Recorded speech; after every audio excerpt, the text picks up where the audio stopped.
Hey everybody, KC here.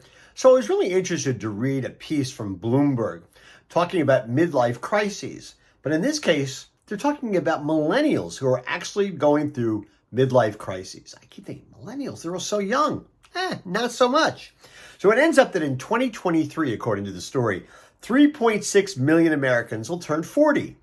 And if they haven't already, they're going to promptly freak out. It's a quote from the story. Now, this will be the third batch of millennials to hit that milestone, but this group probably won't rebel like their parents who in their 40s and 50s bought boats or booked flights to Bali or bought convertibles or jumped off the corporate ladder, right? They're not going to be divorcing a spouse, in part because maybe they didn't have one, or they're not going to be getting a tattoo because they've already got one. They're going to handle it differently, the story suggests, because they can't afford to do otherwise. These midlife millennials are basically dealing with an enormous amount of economic woes. They're just not as well off as people who hit midlife crises before them. Now, there's a number of reasons for that. First of all, they were sort of raised in the dot-com boom and bust, and the financial crisis of 2008, taught them some hard lessons about economics. The Center for Retirement Research did a report in 2021 saying that millennials from the age of 28 to 38 have a lower net wealth to income ratio than any previous generation. They're earning less, they're saving less, and interestingly enough, they're not taking as good care of themselves as you think they might, considering how much access they have to fitness equipment, to gyms, to all the different apps that stress wellness and things like that. They're not taking very good care of themselves. According to a study by Technogym, many millennials feel they have a wellness deficit. Only 52% rated their overall level of wellness as being either good or excellent. These guys, these men, these women, they're all facing, a midlife crisis. Now, I found this really, really interesting. I mean, I suppose I had a midlife crisis like everybody else, but frankly, I was too busy. I really couldn't spend a lot of time paying attention to it. I'm also in a little bit of denial. I still think I'm in middle age, although my kids will point out to me that if I'm really in middle age, that means I'm going to have to live to something between 130 or 140, which they don't think is terribly likely. Anyway, I also thought this was interesting, by the way. Did you know the midlife crisis, that concept, is only 58 years old? It was coined by a psychologist named Elliot Jacques in 1965. He wrote a paper where he first used the phrase, and the paper was called, you're going to love this, Death in the Midlife Crisis.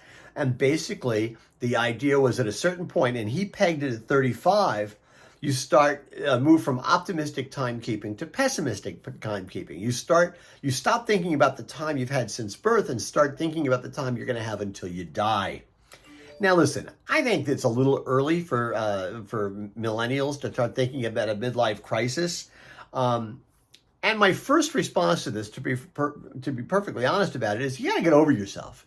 You got to enjoy your life and stop worrying about these things. And if you're not happy with how much you're making or the job you're doing, it's really important to sort of find something you love to do and do it. But saying that is not particularly helpful, right? Because it's for a lot of people, you can't do that. Their options actually are somewhat limited. And if they are still smarting from the financial crisis of 2008, reading the headlines about Silicon Valley Bank and First Republic and all the stuff that's going on in crypto and all that stuff, this is gonna give them PTSD. I do think, though, that the industry has to think about this stuff. Leaders in the industry have to think about this stuff because the people who are suffering from these midlife crises at this point, well, they are both the industry's employees as well as their customers.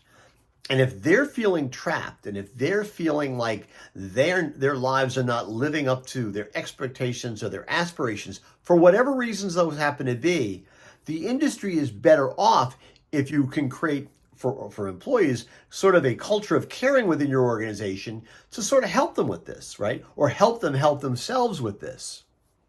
If you have customers who are sort of feeling trapped.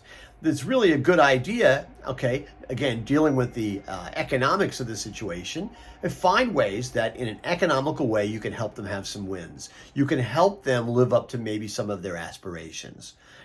Again, my first reaction was, oh, come on, you got to be kidding me. But I think when you start thinking about it seriously, it's important to keep these things in mind because, as I said, they're the industry's employees and the industry's customers. And ignoring what they're feeling and what they're thinking, whatever pain they may happen to be in, well, that doesn't do a lot for anybody. It's always more important to help them move on, okay, than it is to sort of say, hey, listen, we're going to move on from you. Anyway, that's what's on my mind this morning. And as always, I want to hear what's on your mind.